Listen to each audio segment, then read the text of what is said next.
কোথায় আমরা বাস করছি, কোথায় পৌঁছেছে আমাদের এই সমাজ, যেখানে দিনের পর দিন নারীরা এত অত্যাচারিত হতো, আজ তারা বলার সাহস দেখিয়েছে। কিন্তু আজ যদি এই শাহজাহানরা গ্রেপ্তার না হয় তাহলে তো ভয় ক্রমশ বাড়ছে তাদের মনে। আমরা জানার চেষ্টা করব, আরো বিস্তারিত আলোচনাও করব এই বিষয়। একদিকে আমাদের প্রতিনিধি অভিরূপা রয়েছে আমাদের সঙ্গে সরাসরি একেবারে সন্দেশখালী থেকে, অন্যদিকে নজর রাখবো আমার সহকর্মী দেবাশিস রয়েছেন আমাদের সঙ্গে স্টুডিও 2 থেকে। দেবাশিস, অবশ্যই এই বিষয়টা নিয়ে আমরা আলোচনা করব, একটু সঙ্গে থাকো। তার আগে আমি এই মুহূর্তে অভিরূপার কাছেই যাব। অভিরূপা, পুলিশ প্রশাসন সবই শাহজাহানের, আমাদের সামনে ডেকে নিয়ে যাওয়া হতো, অত্যাচার করা হতো, মহিলাদের এক একটা কথা গায়ে কাঁটা দেওয়ার মতো।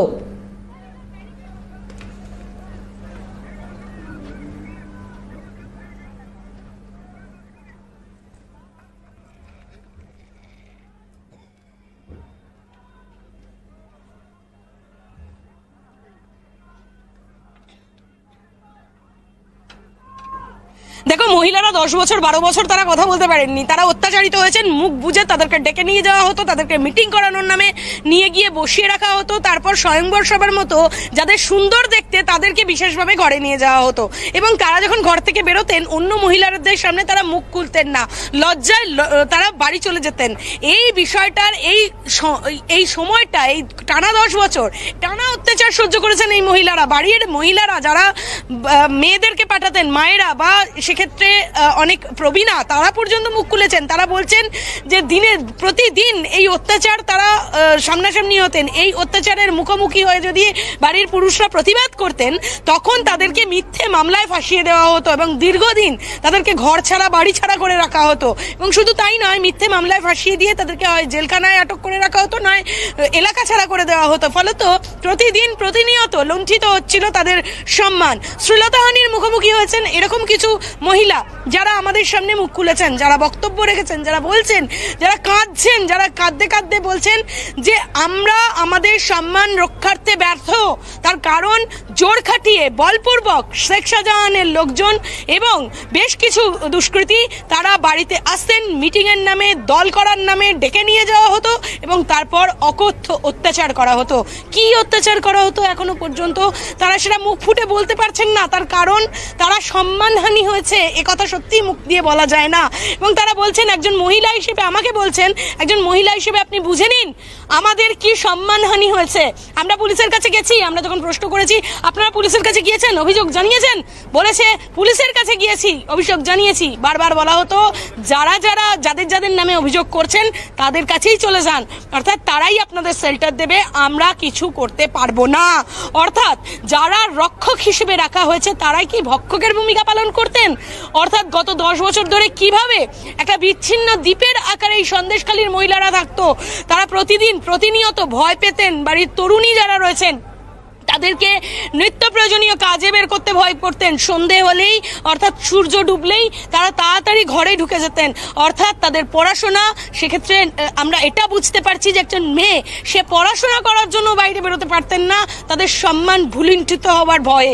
অর্থাৎ কি অবস্থায় রয়েছেন মহিলারা, কি অবস্থায় ছিলেন, এতদিন মুখ খুলতে পারেননি, আজ তারা মুখ খুলছেন এবং জাতীয় এসসি কমিশনের সামনে তারা মুখ খুলেছেন। তারা বলেছেন, তারা লিখিত অভিযোগ দায়ের করেছেন, বেশ কিছু দুষ্কৃতীদের নাম তারা দিয়েছেন এবং সেই দুষ্কৃতীদের নাম প্রকাশ্যে বলতে বারণ করেছেন। তার কারণ এই দুষ্কৃতীদের লোকজন এবং পুলিশের লোকজন আশেপাশে ঘুরে বেড়াচ্ছে, যে কোনো সময় ভয়েস রেকর্ড করে বা ভিডিও রেকর্ড করে নিয়ে যাবে থানায়, পরে তাদেরকে ডেকেই অত্যাচার করবে, এমনটা ভয় পাচ্ছেন মহিলারা। আর সেই কারণেই তারা বলছেন, চোখের জলে ভাসছে মা মেয়ের সম্মান। এবং তারা আমাদের সঙ্গে কথা বলতে গিয়ে কান্নায় ভেঙে পড়লেন। তারা বলছেন, তারা সিএনকে জানিয়েছেন যে কিভাবে তারা লুণ্ঠিত হয়েছেন, তাদের সম্মান কিভাবে তারা শ্লীলতাহানির মুখোমুখি হয়েছেন। তারপরেও তারা এই সমস্ত কিছু সহ্য করে শুধুমাত্র স্বামী এবং বাচ্চাদের মুখের দিকে তাকিয়ে বা কেউ কেউ বাবা মার মুখের দিকে তাকিয়ে চুপ করে থাকতেন। তার কারণ তারা যদি প্রতিবাদ করতেন বা তাদের বাড়ির লোক যদি প্রতিবাদ করতেন করতো তাহলে তার ফল আরো নির্মম হতো, এমনটাই কিন্তু তারা অভিযোগ করছেন। সুতরাং এই জায়গায় অর্থাৎ সন্দেশখালীর মতো জায়গায় যেখানে আইন বলে সত্যি কিছু ছিল না, সত্যি শেখ শাহজাহানের দুনিয়া চলতো এই কথা বলাই বাহুল্য, আর তাই মহিলারা আজ কান্নায় ভেঙে পড়ছেন। তারা বলছেন নিজেদের সম্মান রক্ষা করতে নিজেরাই ব্যর্থ হয়েছেন তাদের বাড়ির পুরুষ সদস্যরা, এবং পুলিশকে সেটা জানালে, অর্থাৎ পুলিশ যাদেরকে রক্ষাকর্তা হিসেবে তারা দেখেন সেই পুলিশকে সেটা জানালে পুলিশ দিনের একেবারে যেমনটা বলছিলে অভিরূপা, ধন্যবাদ জানাবো তোমাকে। অন্যদিকে আমরা দেবাশিসের কাছে ফেরার চেষ্টা করবো। দেবাশিস, এতক্ষণ পর্যন্ত যে ছবিটা আমরা দেখলাম সত্যি, বা এত দিন ধরে, বিগত কয়েকদিন ধরে আমরা যে ছবিটা দেখছি 5ই জানুয়ারির পর থেকে ভয়াবহ, কিন্তু মহিলারা তো মুখ খুলতে শুরু করলেন। কিন্তু এই যে শেখ শাহজাহান, তাকে গ্রেপ্তার করা হচ্ছে না, শিবু হাজরা তাকে গ্রেপ্তার করা হচ্ছে না, ক্রমশ এই মানুষগুলোর মধ্যে ভয় তো বাড়ছে। সোনিয়া, তুমি কি আশা করো যে শেখ শাহজাহান আর শিবু হাজরাকে গ্রেপ্তার করা হবে? এই ইতিহাসটা নতুন নয়, এটা লেখা হয়েছে কবে? সেই পুলিশের কথা আরেকবার আমি সোনিয়া মনে করে দিই, কারণ তুমি কিছুক্ষণ আগে আমাকে 5 জানুয়ারি তারিখটা উল্লেখ করলে, যে তারিখে এনফোর্সমেন্ট ডাইরেক্টরেট সিআইএসএফ জওয়ানদেরকে নিয়ে শেখ শাহজাহানের বাড়িতে রেশন বন্টন দুর্নীতির তথ্য খোঁজবার জন্য গিয়েছিল। তোমার মনে আছে যে সেই দিন এক দল মানুষ এসে ইডিকে আটকালো এবং সিআইএসএফকে তাড়া করলো। সিআইএসএফ এবং ইডি সেখান থেকে তারা পালিয়ে গেলেন এবং তার পরবর্তীকালে তারা আবার গিয়েছিলেন, সেটা অনেকদিন পর, সেটা বাদ দাও। কিন্তু তোমার মনে থাকবে সোনিয়া যে এই ঘটনার পরে শেখ শাহজাহানের বাড়ির কেয়ারটেকারের অভিযোগকে হাতে নিয়ে ইডির বিরুদ্ধে চুরির অভিযোগ এনেছিল নেজার থানার পুলিশ। তাই তুমি আজকে আবার বলছো যে সেই পুলিশ, ইডি চুরি করতে গেছিল শেখ শাহজাহানের বাড়িতে, সেই অভিযোগ দায়ের করা হয়েছিল। তাহলে তুমি আশা করছো যে সেই পুলিশ শেখ শাহজাহানকে গ্রেপ্তার করবে, সেই পুলিশ শিবু হাজরাকে গ্রেপ্তার করবে? তুমি আশা করো? আমি তোমাকে আরেকটা তথ্য দিই। আজকে থেকে 2.5 বছর আগে বিজেপির 3 জন কর্মী সন্দেশখালীতে খুন হন এবং তাদের 2 জনের দেহ পাওয়াই যায়নি। চোখে গুলি করা হয়েছিল, একজনের দেহ পাওয়া গিয়েছিল, তার নাম আমার যদি খুব ভুল না হয় প্রদীপ বিশ্বাস। এবং সেই ঘটনার পরে রাজ্য পুলিশ তদন্ত করছে, সেখানে ইডি সিবিআই আসেনি, রাজ্য পুলিশ শেখ শাহজাহানকে ধরেছে, যার বিরুদ্ধে মূল অভিযোগ ছিল শেখ শাহজাহান বেতাজ বাদশার মতো সন্দেশখালীর উত্তর থেকে দক্ষিণ দাপিয়ে বেরিয়েছে। তুমি আশা করো সেই শেখ শাহজাহানকে পুলিশ ধরবে? তুমি আশা করছো সেই শিবু হাজরাকে পুলিশ ধরবে? দ্বিতীয়ত আসি, এবার তুমি বলতে পারো যে কেন পুলিশ ধরছে না দেবাশিস, তার কারণ কি? সেই কারণটাও আমি তোমায় পরিষ্কার করে দিই। এই যে যাদের নাম এখানে তুমি বলছো, তার মধ্যে শিবু হাজরা বলে একটা নাম ওই গ্রামের মহিলাদের মুখে বারবার করে আসছে, যে কিনা মহিলাদের হাত ধরে টানাটানি করতো, পার্টি অফিসের সুন্দরী মহিলাদেরকে এন্ট্রান্স দিত, যারা অপেক্ষাকৃত খারাপ দেখতে তাদেরকে পার্টি অফিসের বাইরে বসিয়ে রাখা হতো। এই শিবু হাজরা কে জানো? শিবু হাজরা বর্তমান শাসক দলের ব্লক প্রেসিডেন্ট। তাকে এখনো পর্যন্ত এত অভিযোগ সত্ত্বেও স্বমহিমায় ওই একই জায়গায় বসিয়ে রাখা হয়েছে। তুমি এরপরও আশা করো যে শিবু হাজরাকে গ্রেপ্তার করবে পুলিশ? তার স্থল এখনো তার যে পদ ছিল সেই পদ থেকে তাকে সরানো হয়নি। উত্তম সর্দারকে পদ থেকে সরানো হয়েছে, পুলিশ তাকে গ্রেপ্তার করেছে। দল এখনো শেখ শাহজাহানকে একই জায়গায় রেখেছে। তুমি আশা করো যে শেখ শাহজাহানকে এরপরে পুলিশ গ্রেপ্তার করবে? তো এই হচ্ছে ফ্যাক্টস। আর অভিরূপা যে কথাগুলো বলছিল সেগুলো হচ্ছে ইনসিডেন্ট, এগুলো ঘটেছে। আর ঘটার পরে যে যা যা হচ্ছে এটা হবে, এটা স্বাভাবিক। দেখো, দুটো আড়াআড়ি ভাগ আমি দেখতে পাচ্ছি। এক হচ্ছে কিছু মানুষ, তারা শাহজাহান পন্থী। তারা কারা? তাদের মধ্যেও মহিলা আছেন, তাদের মধ্যেও পুরুষ আছেন, অনেক লোক আছেন। তারা ইডিকে আটকাতে সেদিন 5 তারিখে শেখ শাহজাহানের বাড়িতে সিআইএসএফকে খেদাতে তারা গেছিল। আরেক দল মানুষ ঠিক আজ থেকে সপ্তাহখানেক আগে যখন তৃণমূল মিছিল বার করলো ওই গ্রামে, সন্দেশখালীর একাধিক জায়গায়, সেই মিছিলকে আটকালো এবং পরবর্তীকালে পুলিশের কাছে প্রতিবাদ করতে গেল। এবার আমাকে দেখতে হবে যে তাহলে ওই মহিলারা কারা। আমাদের যে ভিডিও ফুটেজ আছে আমাদের কাছে, সেই ফুটেজে দেখা যাচ্ছে শাহজাহানের বাড়ির সামনে ইডিকে আটকাচ্ছে একদল মহিলা, তারাও মহিলা। আবার এই যে মহিলারা পুলিশের সামনে অভিযোগ করতে যাচ্ছেন, তারাও অনেক মহিলা। মাথায় রাখতে হবে, হাতে লাঠি ঝাঁটা নিয়ে আজ থেকে দিন 5-7 আগে তারা পুলিশকে ঘেরাও করে, থানা ঘেরাও করে, এবং পরবর্তীকালে অভিযোগ রয়েছে যে শিবু হাজরা, উত্তম সর্দারের ফার্ম, বাড়ি, পোল্ট্রি সব ভেঙে তছনছ করে দেয়। কারা তারা? তার মানে আড়াআড়ি ভাগ স্পষ্ট। একদল মানুষের বিরুদ্ধে অভিযোগ, তারা ইডিকে তাড়িয়েছে, তার মানে তারা শাহজাহান পন্থী। তারা কারা? তারা যদি রোহিঙ্গা হয়, তারা কি করে সন্দেশখালীতে এলো? তারা যদি বহিরাগত হয় কি করে সন্দেশখালিতে এলো? কারণ তুমি দেখবে খেয়াল করে সোনিয়া, এখানে বারবার করে মহিলারা বলছেন বিভিন্ন সময় বিভিন্ন মিডিয়াতে তারা যে কথাগুলো বলছেন, আমি যদি তার সিনপসিস বের করি সোনিয়া, দেখা যাবে অলমোস্ট কথাগুলো সেম। হয়তো কোথাও 19 থেকে 20 হচ্ছে, কোথাও 18 থেকে 19 হচ্ছে, কিন্তু পুরো কথার ভাবমূর্তি একবারে বদলে যাচ্ছে না।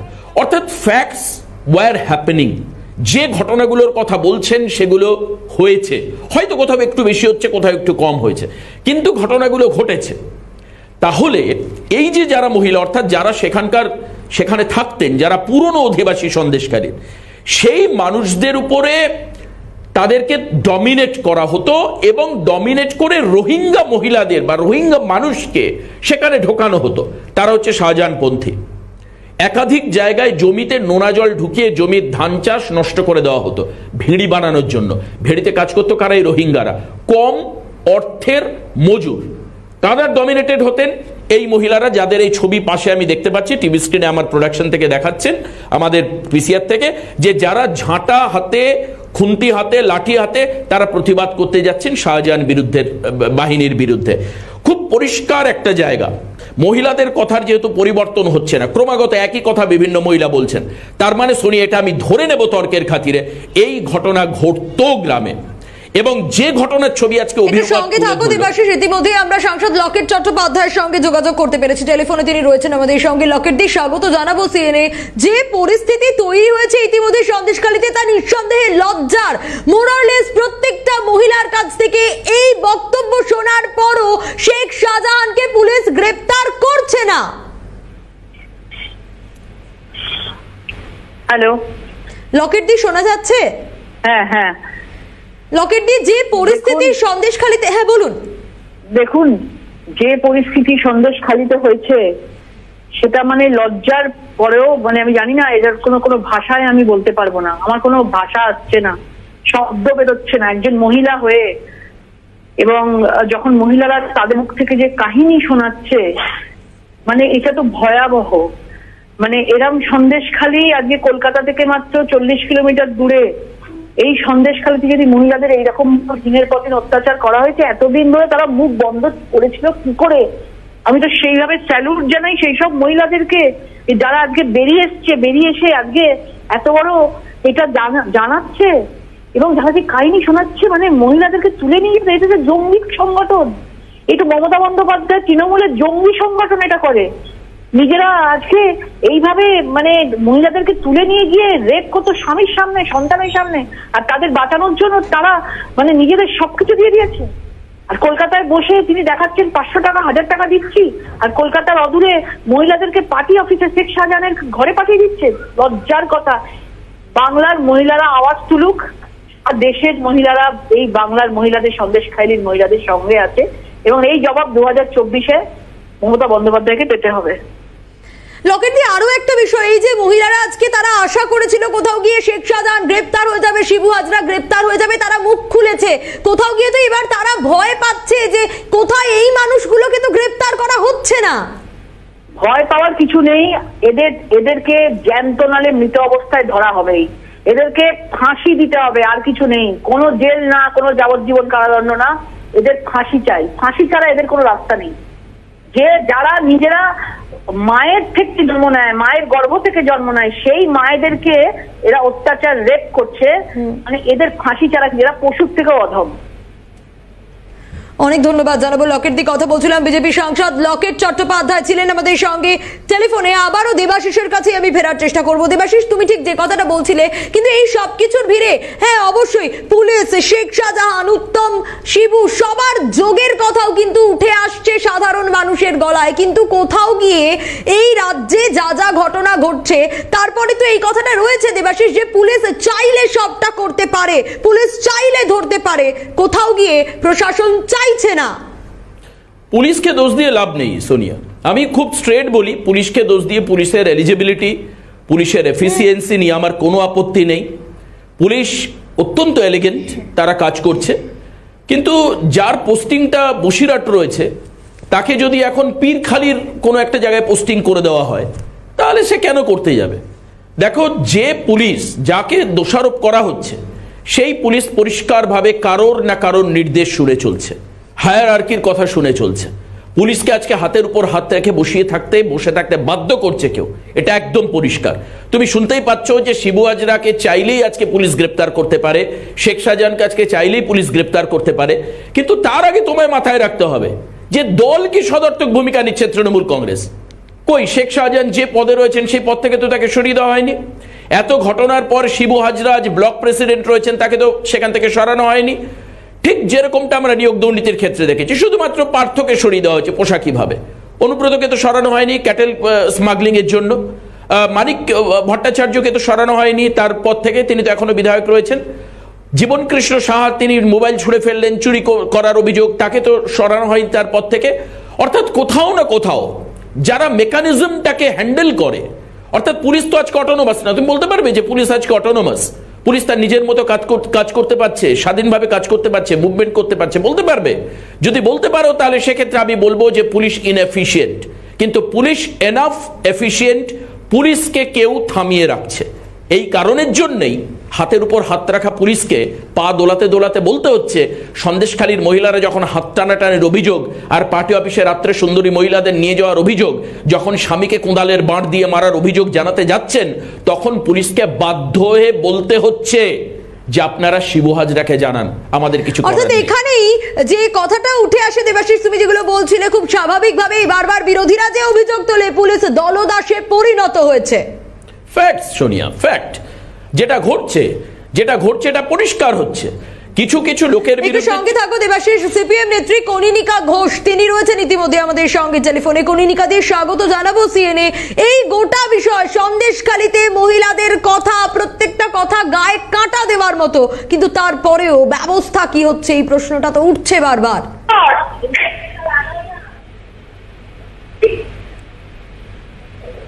কনিনিকা দি শোনা যাচ্ছে?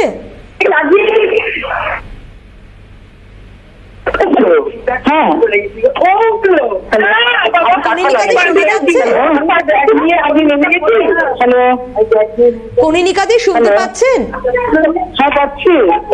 এই গোটা ঘটনায় সন্দেশখালীর কি বলবেন? হ্যাঁ, সন্দেশখালীতে যা হচ্ছে তা একেবারেই বর্বরতম বিষয়। আদিম কালের মনে হচ্ছে যেন আমরা ফিরে গেছি, যখন আর অন্য কিছু ছাড়া, ভোগ্যবস্তু ছাড়া আর কিছু নারীদের হতে পারছে বলে আমার মনে হচ্ছে না। যে ধরনের ঘটনা, যে ধরনের বিষয় সামনে এসছে, এই অত্যন্ত নিন্দনীয়, ঘৃণার। অবিলম্বে এই প্রশ্নে প্রশাসনের পদক্ষেপ নেওয়া উচিত। এখনো পর্যন্ত কেন তা পারলো না এই ব্যর্থ প্রশাসন আমরা জানি না। এই ব্যর্থ প্রশাসনকে দায়িত্ব নিতে হবে, মুখ্যমন্ত্রীকে দায়িত্ব নিতে হবে, তিনি স্বরাষ্ট্রমন্ত্রী। ধন্যবাদ জানাবো আপনাকে। কথা বলছিলাম সিপিএম নেত্রী কনিনিকা ঘোষ ছিলেন আমাদের সঙ্গে টেলিফোনে। ধন্যবাদ জানাবো আমার সহকর্মী দেবাশিসকেও। প্রশ্নটা ঠিক এখানে যে পুলিশ প্রশাসন কি করছে, মুখ্যমন্ত্রীকে জানানোর কথা বলা হচ্ছে, মুখ্যমন্ত্রী কথা বলুন, এই কথাও বিরোধীদের তরফ থেকে বলা হচ্ছে, কারণ তিনি স্বরাষ্ট্রমন্ত্রী পদে বসে রয়েছেন এই রাজ্যের। সুতরাং পরিস্থিতি কোন দিকে এগোয় অবশ্যই আমরা নজর রাখার চেষ্টা করব। এখন এই পর্যন্ত অন্যান্য সব খবরের জন্য আপনাদের নজর থাকুক সিএনএ।